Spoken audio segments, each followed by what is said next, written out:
La plupart des gens ne sont pas fauchés parce qu'ils ne gagnent pas assez d'argent. Ils sont fauchés parce qu'ils le dépensent pour de mauvaises choses. Quand j'ai compris ce que ces choses étaient et que j'ai commencé à faire quelques changements, j'ai commencé à acheter des actifs au lieu de passifs. Ma vie a complètement changé. En fait, je suis devenu plus heureux en dépensant moins d'argent. J'ai atteint la liberté en environ 5 ans, simplement en n'achetant pas ces choses dont je vais vous parler. Commençons par les choses que vous ne comprenez pas. Je vais donner quelques exemples réels. Par exemple, je suis millionnaire car je possède 1 million de dinars irakiens. Quand j'avais, je crois, 18 ans, mon oncle, je pense, m'a dit « Hey, ils vont brûler cet argent » ou quelque chose comme ça. Donc si tu achètes de l'argent maintenant, ça va prendre de la valeur parce que, enfin, peu importe. J'ai dépensé environ 1 000 $ pour ça et en 12 ans, j'ai perdu quelques centaines de dollars. Je ne sais même pas comment le vendre. Il y a 6 ou 7 ans, j'ai acheté pour 100 $ de fonds indiciels et ça a doublé depuis. Donc les 1 000 $ que j'ai gaspillés là-dedans auraient facilement pu doubler si j'avais joué la sécurité. Mais parce que j'ai essayé de m'enrichir rapidement, j'ai perdu de l'argent. Honnêtement, j'étais un peu idiot à l'époque. Mais je ne suis pas le seul. Une étude montre que 90% des traders actifs, 9 traders actifs sur 10 font en réalité moins bien que les fonds indiciels. C'est un piège très courant dans lequel beaucoup de gens tombent. Ils investissent dans des choses qu'ils ne comprennent pas complètement ou ils essaient simplement de battre la moyenne.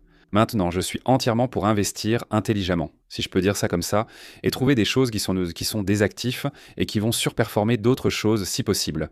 Pour moi, c'est l'immobilier. Mais comme la plupart des gens, si tu ne comprends pas vraiment les choses, c'est comme ça que tu perds de l'argent dans l'immobilier. C'est comme ça que tu perds de l'argent en bourse. C'est comme ça que tu te retrouves dans des systèmes de marketing multiniveau. Je suis entré chez Amway pendant un moment, j'ai perdu beaucoup d'argent là-dedans, ou alors tu finis par acheter des choses dont tu ignores tout.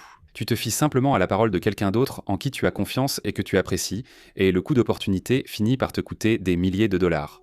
Très souvent, la manière la plus simple est la meilleure. Les personnes riches investissent dans des actifs qui leur rapportent chaque mois, prennent de la valeur, qu'elles comprennent et planifient bien.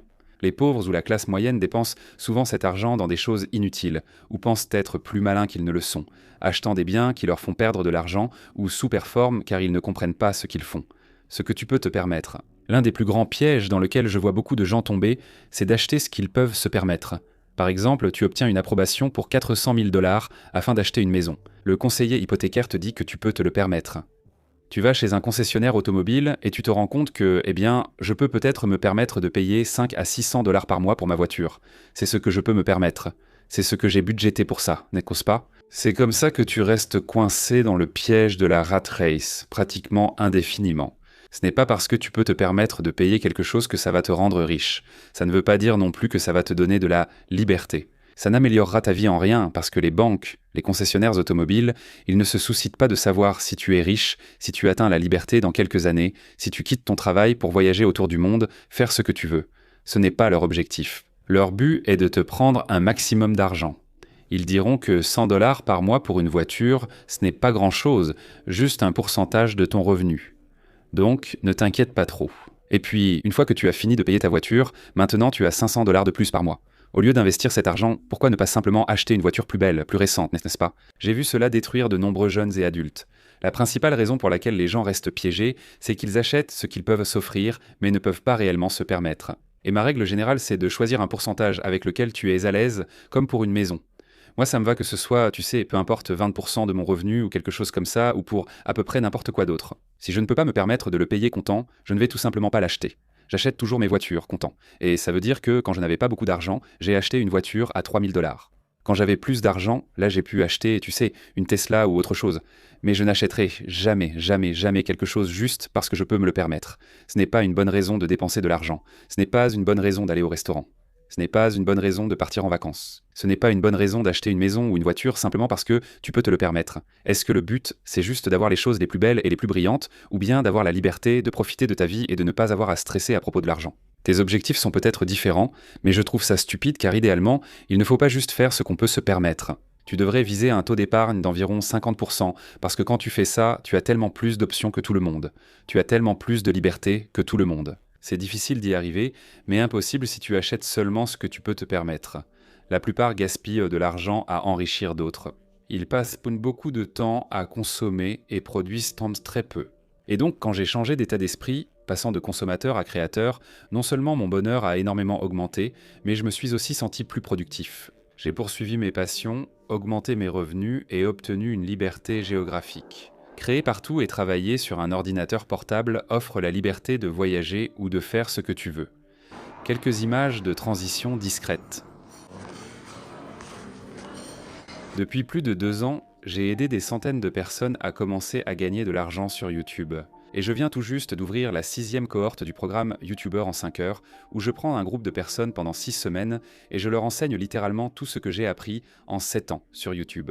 Comment gagner de l'argent sur YouTube, comment commencer à se développer, comment monétiser ses passions et vraiment comment faire de meilleures vidéos. Je crois fermement que nous avons littéralement créé la meilleure formation sur YouTube, moins chère que toutes les autres, avec un accès plus direct à quelqu'un qui sait vraiment de quoi il parle. Mais si tu regardes n'importe quelle formation comparable, elle coûtera probablement 3, 5, voire 10 fois plus cher. Je veux avoir de nombreux témoignages et fournir un travail de qualité. Si tu es intéressé, un lien est ci-dessous. De plus, tu ne peux pas acheter ce qui te rend heureux. Honnêtement, j'étais très mauvais à ça avant. Je ne dis pas qu'il ne faut jamais être heureux. J'achète du café, ça me rend heureux et c'est bien. J'aurais pas dû parler de café. Mais quand tu achètes quelque chose, ça fait du bien seulement 10 minutes. Genre, je déteste utiliser cet exemple, mais ma Tesla, quand je l'ai achetée, j'avais cet objectif de l'avoir depuis très longtemps. C'était toujours ce truc cool. Je ne sais pas pourquoi.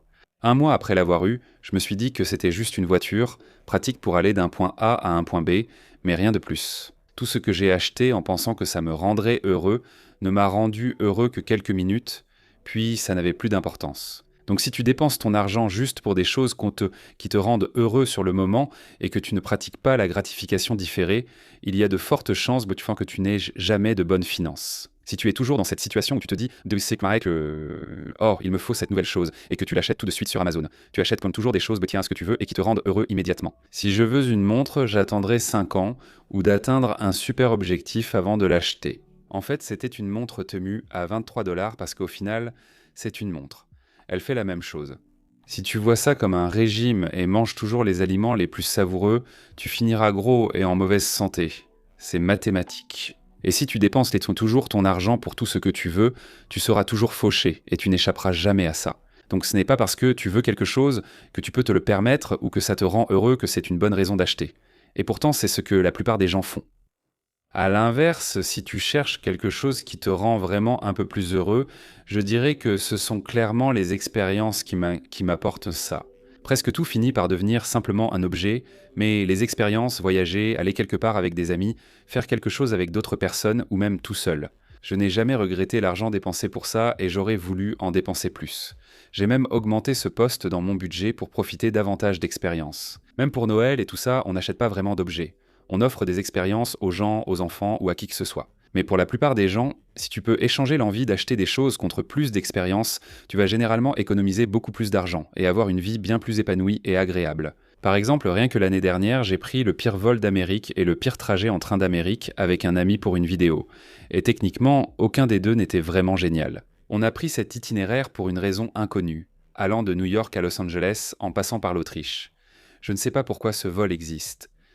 C'est pour ça que c'est une vidéo. Merci pour l'invitation, Tonio. Cette vidéo a explosé.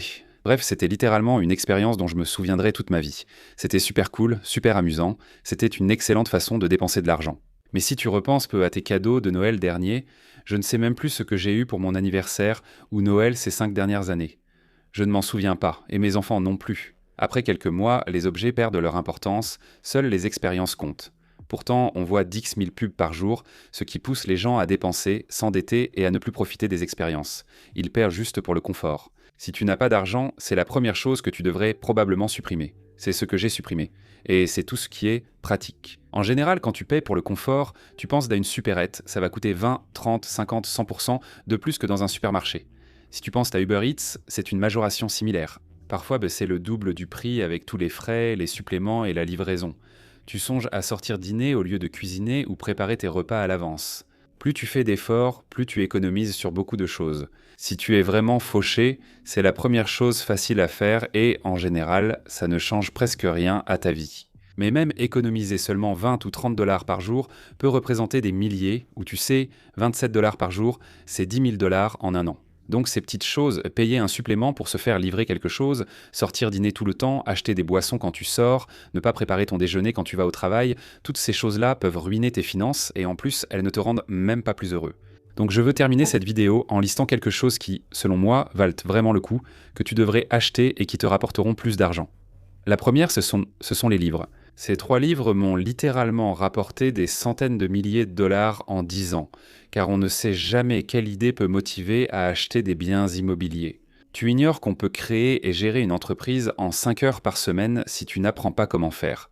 Tu ne maîtrises pas les stratégies d'investissement ni la gestion financière. Si personne ne t'apprend, si tu n'apprends pas comment faire, toutes les informations sont là. Tu peux les apprendre dans des vidéos, des livres, des cours ou tout ce que tu veux. Prendre le temps de vraiment passer à l'action, vraiment ouvrir le compte, vraiment commencer à mettre de l'argent dedans, vraiment apporter des changements dans ta vie, vraiment apprendre certaines options te donne des opportunités différentes de celles des autres. Quand tu sais que si tu achètes des actifs plutôt que des passifs, et ce que sont les actifs et ce que sont les bons actifs, c'est comme ça que tu peux vraiment commencer à faire en sorte que ton argent travaille pour toi et en gagne davantage. Mais si tu ne sais même pas que c'est une option, si tu ne sais pas vraiment ce qu'est un actif, si tu ne sais pas comment en acheter un, si tu ne connais pas beaucoup de ces choses, tu n'as aucune chance de réussir et ta vie sera toujours difficile parce qu'il te manque des connaissances par rapport à ceux qui savent comment faire travailler leur argent pour eux. Et donc, tu dois travailler dur pour gagner de l'argent. Et franchement, ça craint. Donc tout ça, c'est juste un manque de connaissances. Je pense que c'est ça, le premier investissement à faire. Investis simplement dans ton cerveau, apprends toutes ces différentes options. Et ensuite, tu auras littéralement plus d'opportunités que tout le monde. Et puis, bien sûr, la deuxième étape, c'est d'acheter n'importe quel type d'actif. Au lieu d'acheter un t-shirt, achète 20 $ d'une action. Une action. Au lieu de dîner dehors, économise cet argent, arrête d'acheter quoi que ce soit pendant 3 ans et achète ton premier bien locatif. Lance une entreprise. Chaque fois que tu peux investir dans un actif, quel qu'il soit, c'est comme ça que tu deviens riche. Il suffit d'avoir assez d'actifs pour couvrir tes dépenses. Ensuite, tu es totalement libre. Et les riches le savent. Les riches achètent des actifs, les pauvres des passifs. C'est littéralement tout ce qu'il y a à savoir. Si tu as apprécié cette vidéo, n'oublie pas de t'abonner et de laisser un like, peu importe. Merci d'avoir regardé.